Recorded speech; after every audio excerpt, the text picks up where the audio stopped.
The last several years have made much room for conspiracy theories to flourish. Why? It's all the conspiracies. No, it's because of people like you, Jordan Peterson, who likes to spread lies and misinformation.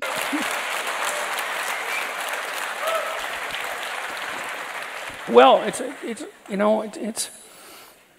I think isolation has something to do with it. I mean, all of us have a proclivity to spiral off into some delusion, that's wherever we're weakest in our conceptual structure. And I think part of the reason, for example, for free speech, the reason that free speech is so necessary is because you have to tell other people your stupid ideas so they can cuff you. Right. Says the guy who routinely cries and claims he's being canceled when people speak out against his stupid ideas. You don't go insane. I really mean that. Because you say, well, if speech is upsetting and if it's offensive and so forth, why not just constrain it to only what's nice and harmless? And the problem with that is we're all pretty crazy, and we have to throw out those. Yeah, Jordan, you're definitely pretty crazy. What would you say? Half-baked ideas. Yeah, that's right, those half-baked ideas. Yeah, or quarter-baked, or worse. We have to throw them out there because we're not smart enough to fix them on our own. And so a lot of what we do collectively as we communicate is we really keep each other sane. And that's part of the reason why a good marriage can be a good thing. It's like, you're half crazy and so is your wife or your husband, but if you put the two of you together, you're approximately one sane thing. And that's, I even mean that technically, because part of the reason that sex itself emerged is because the probability that pathology on one side is going to be met by precise pathology on the other at the genetic level is quite low. And it's the same on the ideational front. Like, the stupid ideas of your wife and your stupid ideas are probably not the same stupid ideas. And so you can, and then you hit a difficulty in your life together, and you have to argue about what to do about it, which is, annoying for both of you and difficult. But does this really explain is this really an answer to why there is a rise of conspiracy theories? Because it's just him going on a ramble. I think if you're both honest about it and you communicate, then the probability that out of that you'll generate a solution that's better than either of you would have done on your own, and that's not a mere compromise, but actually a better third path, it's very high. It's certainly better than just doing it on your own. And then, and more generally, I think I don't think free speech is a right among other rights. I think He doesn't think free speech is a right? You have the right to free speech so that you can bear the responsibility of thinking and speaking truthfully. Okay, Jordan Peterson, then start thinking and speaking truthfully.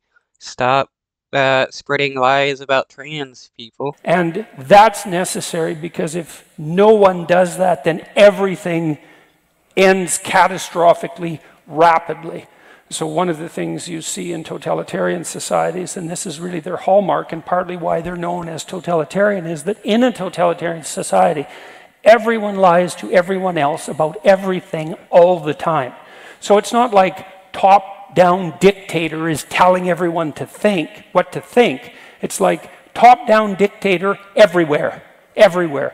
Wife lies, husband lies, children lie, teachers lie, businesses lie. What did they say in the Soviet Union? They pretend to pay us and we pretend to work. That goes on, and the United States as well, where people lie. And so this isn't just like an authoritarian thing. And there's a lot of people that pretend to work because the employers don't really want to give them anything.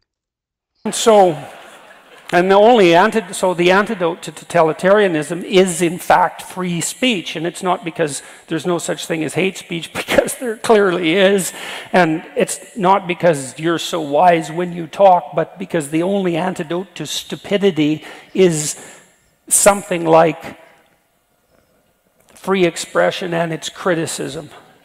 And so when we're isolated, we're not doing so much of that. And then you add the virtual world to it, and it's a weird place. You know, one of the things I've really been thinking about with regards to social media is that I think part of the reason social media is so unbelievably toxic, there's two reasons, I think.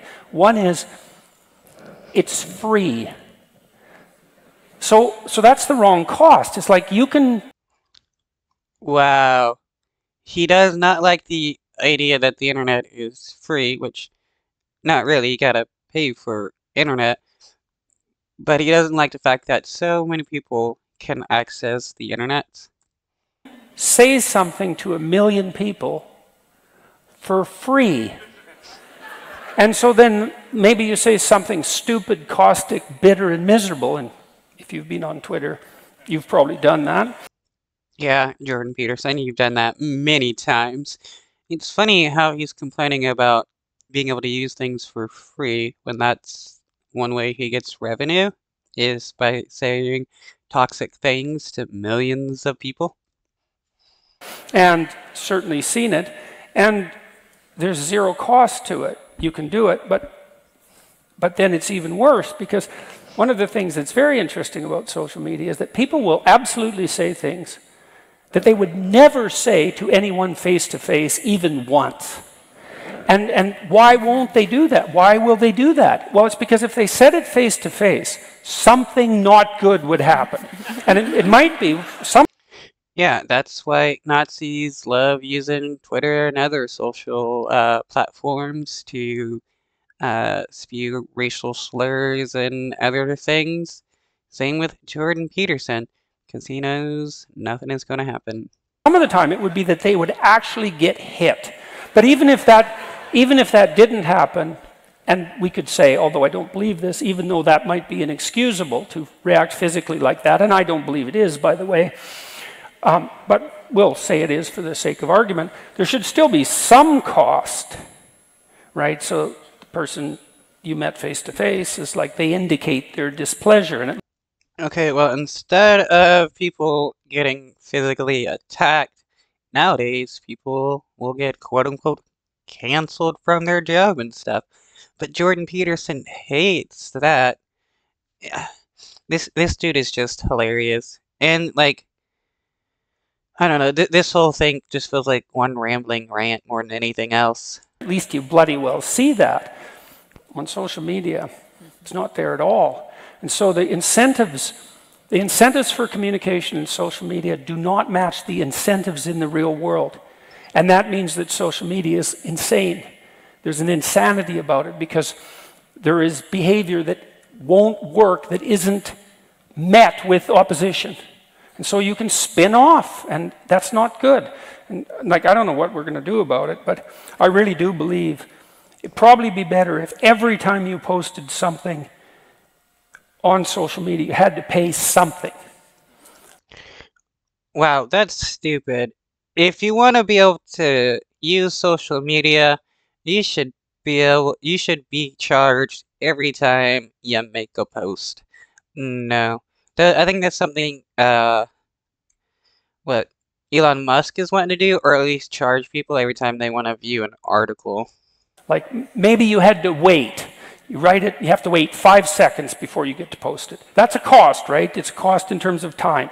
So if you're willing to pay it, okay. That's just stupid. That's just stupid. If you're not, don't. Or maybe it should cost you a nickel or something like that. But so that's another reason people can pop up conspiratorial theories, and you get a bad notion of... Okay, Jordan Peterson, how about every time you want to say something against trans people, you have to pay $1,000. and it's to the nearest trans person. How people are thinking, reacting by sampling social media. And now we're all isolated for 2 years and we're half crazy anyways. And we know, Tammy and I went to Washington before we went on this tour, and one of the things we did learn that part of the reason that the polarization process is affecting your society at its highest levels, let's say, in the discourse between Republicans and Democrats in Washington, is that a lot of the social institutions that aren't mediated virtually have disappeared. You know, because the Republicans and the Democrats, they used to live in Washington together. Now most of them don't. 40% of your reps sleep in their offices. They don't have apartments in Washington. You know, if you're a Democrat, a reasonable one, and you meet a reasonable Republican, the first thing you realize is they're kind of 80% like you. But if all you meet is their political opinions in a virtual space, well, they're nothing like you. And we don't know what glue held the country together, and we have no idea how much those face-to-face meetings or those surrounding social institutions allowed people to humanize each other outside of the political domain. So that's another contributor to conspiracy theories. And one of the things I've been thinking too about talking to people along on this tour is, I know all of you are here, at least in principle, because you've decided in some way to try to aim up, get your life together. Maybe you've been convinced of the utility of that. One thing you might really want to think about is that your civic institutions at the local levels are pretty shaky now. You know, there's not a lot of people. Churches are emptier than they were. Good on that. The more secular a nation becomes, the safer it becomes, the more educated it becomes, the better it becomes. Business clubs are starving for members, like the local institutions aren't thriving. Who cares about business clubs? And that makes people isolated and lonesome, because that was one of the things they used to do so that wouldn't happen. But it also really badly affects the integration of the whole society. And so I really saw that in Washington. It was quite frightening to see. And you know, too, in the House, everything's filmed. So people can't really say what they think the way they once did, because they sort of have to be, you know, they're performing all the time, and that might make them less reasonable than they would otherwise be, certainly less transparent.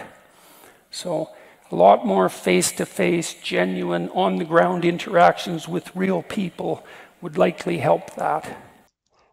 Yeah, no more fake interactions with digital people that don't exist, because talking online means people don't exist. So it's worth thinking about if you're looking for something to do.